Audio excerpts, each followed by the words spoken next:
जिस शख्स के साथ पसंद की शादी की उसके घर वालों ने इनको दिल से कबूल नहीं किया। एक बेटी की मां है। छोटी सी तल्ख कलामी इतनी बढ़ गई कि इनका शोहर आज इस दुनिया में नहीं है। 4 साल पहले पसंद की शादी की, ससुराल वाले उस शादी में शामिल थे? नहीं, मेरा ससुर शामिल नहीं। क्या रवैया था ससुराल वालों का फिर? बस पहले दिन से ही, जिस दिन मैं गई हूँ, मेरी सास ने लड़ाई डालना शुरू कर दी है। फर्स्ट डे से ये उठे काम करे। कितने साल अभी रही हो? 4 साल मुसलसल ससुराल वालों के साथ ही गुजारा जी, किया? बिल्कुल ऐसे ही। ठीक है। महीना मैं अपनी अम्मी के घर रहती थी, 10 दिन अपने ससुराल।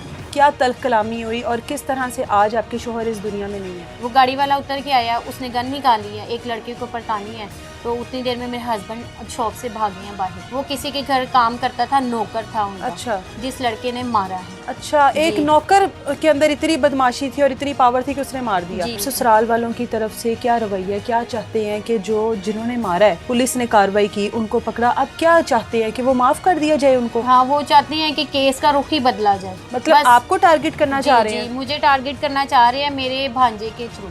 मैं बस अपने भाई और बाप के सर पे ही बैठी हुई हूँ। मेरी बेटी जब मेरे से किसी चीज़ का तकाजा करती है तो मैं रोती हूँ, मैं रातों को उठ के रोती हूँ। मैं देखती हूँ उनकी गाड़ी कोई और लेके चला रहा है, उनकी शॉप उनके वालिद चला रहे हैं, लड़के चला रहे हैं, और मेरी बेटी तरस रही है। मैं सिर्फ अल्लाह के आगे ऐसे झोली उठा के दुआ मांग। नए साल की खुशियां एक घर में किस तरह से मातम में तब्दील हुई, ये खातून मेरे साथ मौजूद है जिसने पसंद की शादी की। जिस शख्स के साथ पसंद की शादी की उसके घर वालों ने इनको दिल से कबूल नहीं किया। एक बेटी की मां है। शोहर अपने कारोबार पर जाते हुए जिंदगी जो है बड़े अच्छे तरीके से गुजरी है। एक छोटी सी लड़ाई, छोटी सी तल्ख कलामी इतनी बढ़ गई कि इनका शोहर आज इस दुनिया में नहीं है। उनको कत्ल कर दिया गया और इनके जो ससुराल वाले हैं, उनके जो कातिल हैं, उनको इस टाइम तहफ़्फ़ुज़ देने की कोशिश कर रहे हैं, अपने बेटे का कत्ल मुआफ़ करने की कोशिश कर रहे हैं।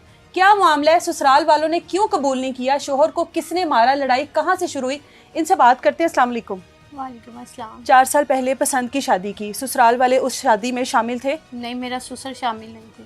क्या वजह थी? ससुर क्यों नहीं शामिल थे? कहीं और शादी करना चाहते थे बेटे की? नहीं, वो लड़ाई थी मेरी सास के साथ उनकी। ठीक है। वो अलग रहते थे, सेपरेट रहते थे। ठीक है। रुखसती करके ससुराल गई आप अपने? जी। क्या रवैया था ससुराल वालों का फिर? जो जितने भी बाकी के लोग थे वहाँ पर, उनका क्या रवैया था? बस पहले दिन से ही, जिस दिन मैं गई हूँ, मेरी सास ने लड़ाई डालना शुरू कर दी है। फर्स्ट डे से ही ये उठे काम करे, मशीन लगाए। मैंने क्यों लगाई है? अच्छा। तो ये लगाई उठ के, ये क्यों सो रही है जी? तो मैंने कहा अभी मम्मा, अभी 1-2 दिन हुए हैं, फर्स्ट डे है, अभी मैं कैसे काम स्टार्ट कर दूँ? तो अभी मुझे 1-2 दिन लगेंगे समझने में। नहीं कहती, नहीं काम करो। लड़ाई उन्होंने डालना शुरू कर दी। सही है। कितने साल अभी रही हो? 4 साल मुसलसल ससुराल वालों के साथ ही गुजारा किया? बिल्कुल ऐसे ही। ठीक है। महीना मैं अपनी अम्मी के घर रहती थी, 10 दिन अपने ससुराल।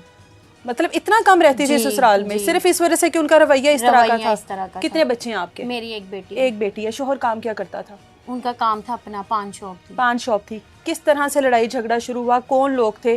क्या तल्ख कलामी हुई और किस तरह से आज आपके शोहर इस दुनिया में नहीं है? न्यू ईयर थी, उनकी शॉप के बाहर उनके दोस्त थे, बहुत ज़्यादा लड़के भी थे जो शॉप पे काम करते थे। केक शेक उन्होंने काटा है, बोतलें शोतलें पी हैं। अच्छा। उन्होंने तो वो मतलब इंजॉय कर रहे थे। अच्छा। न्यू ईयर वहाँ पे उनकी बाइकें वगैरह भी खड़ी थी शॉप के बाहर। वहाँ से एक गाड़ी आती है तो वो कहती है बाइक पीछे कर लें। अच्छा। तो उन्होंने कहा नहीं, तुम गाड़ी पीछे करो। बस इस बात से झगड़ा हुआ। गाड़ी आगे पीछे करने से, बाइक आगे पीछे करने से झगड़ा हो गया। ठीक है जी। उसके बाद वो गाड़ी वाला उतर के आया, उसने गन निकाली है, एक लड़के को परतानी है, तो उतनी देर में मेरे हस्बैंड शॉप से भागे हैं बाहर। तो उन्होंने गन नीचे करवाई है, लड़ाई खत्म करवाई है और वो लोग चले गए। यानी कि जब लड़ाई शुरू हुई है उस लड़ाई में आपका शोहर था ही नहीं थे, वर्कर थे? जी। ठीक है। और उनके दोस्त थे। ठीक है। उसके बाद वो चला जाता है। ठीक है। उसके बाद वो सारे अपने अपने काम में लग जाते हैं। तो मेरे हस्बैंड भी कहीं चले जाते हैं। थोड़ी देर के बाद ना एक लड़का आता है जिसने मारा है, वो गाली गलोच करके जाता है। अच्छा। लड़कों को शॉप पे कि जी हमारे घर मेहमान आया था तो ये किसने उसके साथ बदतमीजी की? क्या कोई इलाके के बदमाश थे, असर रसूख रखने वाले लोग थे? कौन लोग थे ये तो मैडम मुझे नहीं पता कौन लोग थे। अच्छा। लेकिन ये था कि वो किसी के घर नौकर था। अच्छा। वो किसी के घर काम करता था, नौकर था उनका। अच्छा। जिस लड़के ने मारा है। अच्छा। एक नौकर के अंदर इतनी बदमाशी थी और इतनी पावर थी कि उसने मार दिया। उस टाइम लड़ाई खत्म हो गई, दोबारा से कैसे शुरू हो गई? वो लड़का आया, दोबारा आया जी, उसी टाइम ही कोई 10-15 मिनट के बाद आया। अच्छा। और वो गाली गलोच करके गया। तो उतनी देर में वो बात फैल गई है कि इस तरह लड़का गाली दे के गया। लड़के बड़ा वो होने लगे, हम उसको ये कर देंगे वो कर दे, इस तरह। फिर मेरे हस्बैंड आगे 12 तकरीबन 3 बजे 2:30-3 बजे घर आ गए मेरे पास। मैं अपनी अम्मी की तरफ थी तो मुझे बताते हैं कि लड़ाई हो गई थी वहाँ इस तरह लड़कों की। तो कोई नहीं, ख़त्म हो गई है, कोई ऐसा इशू नहीं है। उसके बाद इनके हस्बैंड, मेरे हस्बैंड के दोस्तों की कॉल आती है, वो पीछे घर तक आते हैं गाड़ी में। अच्छा। मैं घबरा जाती हूँ कि ये किसकी कॉल आ रही है आपको, आपके पीछे कौन लगे हुए हैं, कौन लोग हैं, मैं डर गई हूँ। अच्छा। तो मैंने कहा ये कभी ऐसा हुआ नहीं है, कौन है, मैं देखती हूँ बाहर जाके, कौन बुला रहा है आपको इस टाइम, बाहर बाहर आओ, नहीं बाहर आओ, हमें वो बंदे पकड़वाओ जिसने गन निकाली, हमें बंदे पकड़वाओ। मैं अपने हस्बैंड से पूछती हूँ तो मुझे बताते हैं वो मोइब है, मतलब लड़की आई है, मेरे मोइब दोस्त। आपके हस्बैंड का साथ काम करता था? नहीं, दोस्त था। दोस्त था। दोस्त उनके बहुत ज़्यादा थे, कोई मेरे ख्याल से आधा लाहौर तो उनके दोस्त ही थे, मेरे हस्बैंड के बहुत दोस्त थे।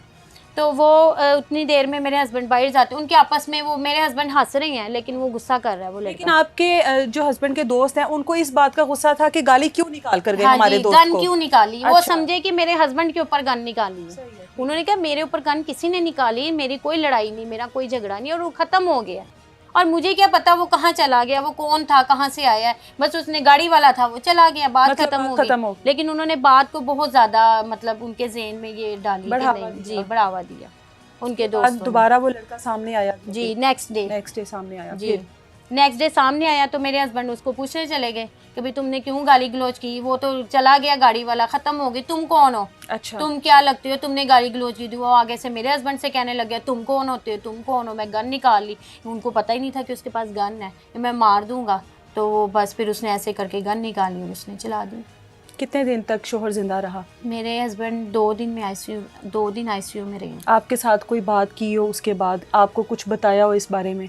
कुछ भी नहीं, जो बताया था रात को ही बताया था, 12 बजे के बाद कि यहाँ पे लड़कों की लड़ाई हो गई है। मैसेज आया था मेरे मोबाइल पे कि आप इतनी देर हो गई है घर नहीं आए, तो उन्होंने मुझे मैसेज किया कि यहाँ पे लड़ाई होगी, मैं घर आके बताता हूँ। कारोबार सही चल रहा था शोहर बहुत का? बहुत अच्छा, बहुत जिंदगी अच्छी गुजर रही थी? बहुत ज़्यादा अच्छी गुजर अब रही थी। ससुराल वालों की तरफ से क्या रवैया, क्या चाहते हैं कि जो जिन्होंने मारा है, पुलिस ने कार्रवाई की, उनको पकड़ा, अब क्या चाहते हैं कि वो माफ कर दिया जाए उनको? हाँ, वो चाहते हैं कि केस का रुख ही बदला जाए।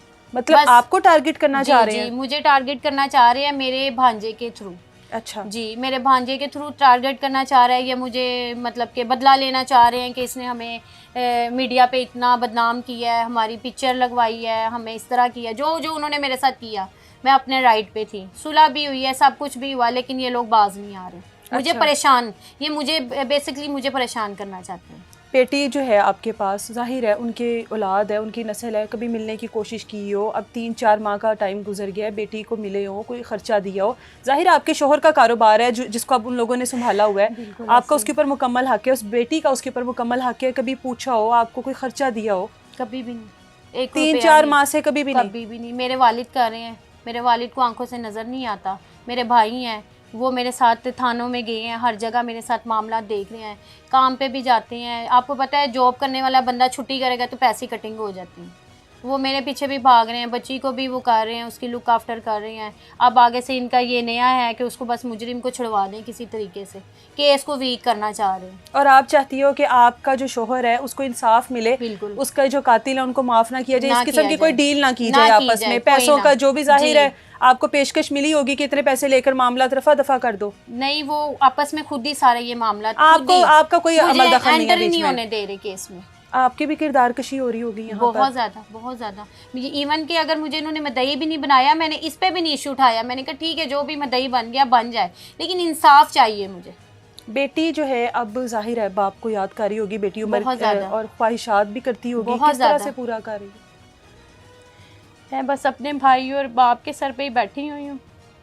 मेरी बेटी जब मेरे से किसी चीज़ का तकाजा करती है तो मैं रोती हूँ, मैं रातों को उठ के रोती हूँ कि आज इसका बाप जिंदा होता, उसका कारोबार इतना है, मेरी बेटी को तरसने ना देता। मेरी बेटी एक एक चीज़ के लिए तरस रही है।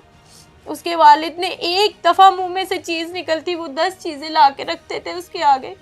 मैं देखती हूँ उनकी गाड़ी कोई और लेके चला रहा है, उनकी शॉप उनके वालिद चला रहे हैं, लड़के चला रहे हैं, और मेरी बेटी तरस रही है। मैं सिर्फ अल्लाह के आगे ऐसे झोली उठा के दुआ मांगती हूँ कि अल्लाह मेरा इंसाफ कर, बस मेरी बेटी के साथ इंसाफ हो, मुझे कुछ नहीं चाहिए, मेरे साथ इंसाफ हो, मेरे हस्बैंड की मौत को ज़ाया ना होने दे, उनके मुजरिमों को सज़ा मिले, और मेरे ससुरालियों को भी मिले जिन्होंने मेरी बेटी का हक छीना है मुझसे।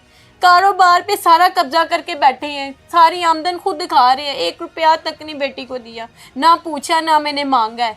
आगे मतलब से आपको ना भी दें लेकिन अपनी तो नस्ल का ख्याल रखें, वो भी नहीं है किसी कुछ को भी, भी ना नहीं है। सास की जानिब से ना ससुर किसी की की ना। किसी मैं मिलवाने भी जाती हूँ तो आगे से कहते आ रहे हैं आ रहे हैं, आगे से मिलते ही नहीं है बच्ची के साथ। बच्ची रोती है मैंने मिलना है, मुझे मिलवाएं। मैंने तो अपनी बच्ची की बात मान शायद ली वो है। ये समझती हो कि आप उस कारोबार के पीछे हो, या आप अपनी बेटी को हक दिलवाना चाह रही हो, जिसकी वजह से वो आपके ऊपर इल्ज़ाम लगा रहे हो, या वो ऐसे ही चाह है। रहे हो कि आपको जी दूर जी रखा जाए। जी जी, वो यही सोच रहे हैं, लेकिन मैं बिल्कुल भी नहीं हूँ। अगर मैंने वो चीज़ें सारी छोड़ दी हैं तो छोड़ दी हैं, मुझे क्या ज़रूरत है, मुझे अल्लाह पाक फिर दे देगा मेरी बेटी के। मैं मरियम नवाज साहिबा से अपील करती हूँ कि मेरी बेटी के लिए कोई तहफ़्फ़ुज़ की जगह फराहम की जाए, हम लोगों का कोई महीना आमदन लगाई जाए कि मैं इन लोगों की ज़रूरत ही ना पड़े मुझे। जिस बच्ची के बाप का कारोबार ऐसा शानदार था कि वो अपनी बेटी की हर ख्वाहिश को पूरा कर सकता था, वो बेटी आज दूसरे दर पर पल रही है और एक एक ख्वाहिश के लिए तरस रही है। और जिनका कारोबार के ऊपर कोई इस तरह का हक नहीं था, उसके दोस्त, उसके साथी, वो तमाम लोग उन तमाम चीज़ों के ऊपर ऐश कर रहे हैं, और ये लोग आज दूसरे दर पर ख्वार हो रही हैं। और उम्मीद सिर्फ इस बात की है कि मेरे शोहर को इंसाफ मिल जाए, मुझे ना कारोबार चाहिए ना कोई और चाहिए, सिर्फ मेरे जो शोहर है उसको इंसाफ मिल जाए, मेरी बेटी के बाप को इंसाफ मिल जाए और उसके कातिलों को सज़ा मिल जाए। इजाज़त दे मुझे, अल्लाह।